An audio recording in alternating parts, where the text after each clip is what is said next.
안녕하세요. 수원의 생파산 봄빛을 찾다 이보임 변호사입니다. 그동안 제 채널에서는 개인회생이 왜 좋은 제도인지 어떤 분들에게 도움이 되는지 계속 말씀드려 왔는데요.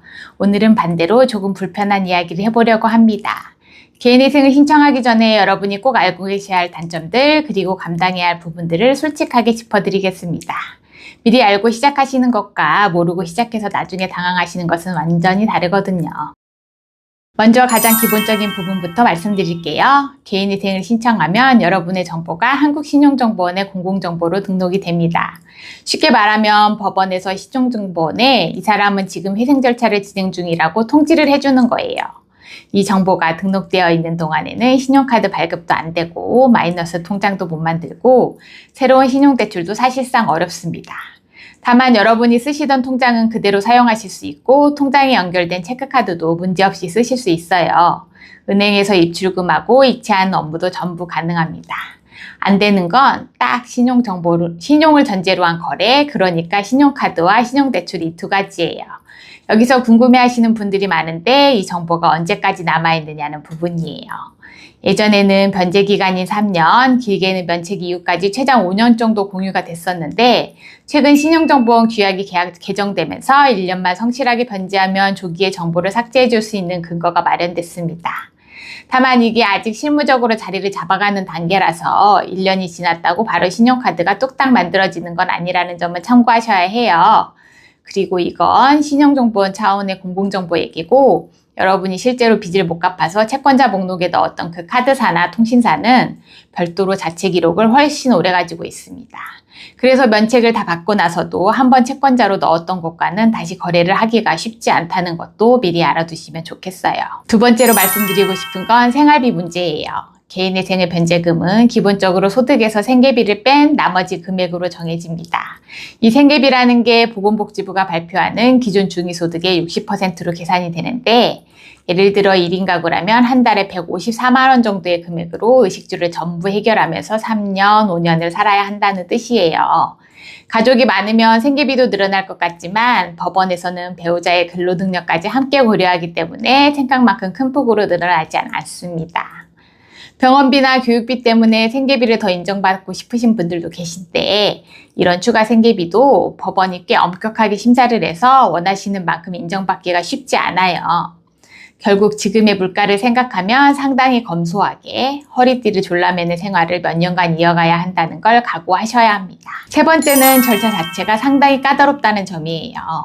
개인회생은 워크아웃처럼 채권자들의 동의를 받는 절차가 아니라 법원이 여러분이 제출한 자료만 보고 일방적으로 변제금과 변제기간을 정하는 구조입니다. 그러다 보니 내가 이건 좀 깎아달라, 앞부분은 적게 내고 뒷부분에 몰아서 내겠다, 이런 식으로 자유롭게 조정할 수가 없어요.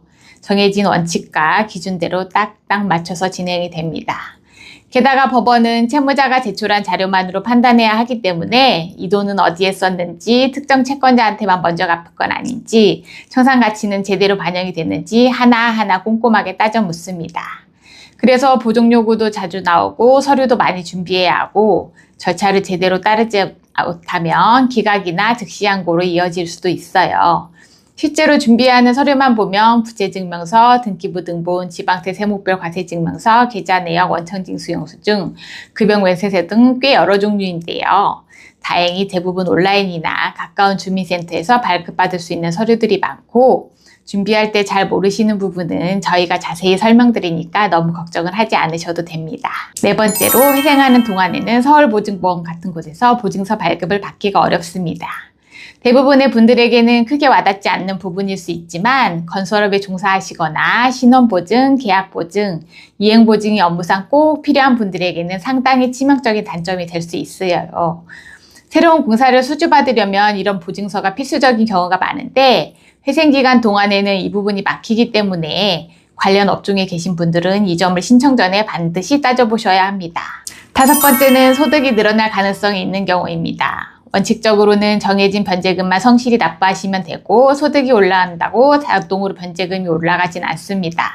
그런데 조건부 인가라는 게 있어요. 최근에 취업하셨거나 소득이 불안정한 경우, 동종업계 대비 소득이 지나치게 낮은 경우처럼 법원이 보기에 소득 증가 가능성이 있다고 판단되면 소득이 늘어나는 만큼 변제금도 함께 올리는 조건으로 인가를 내주는 경우가 있습니다.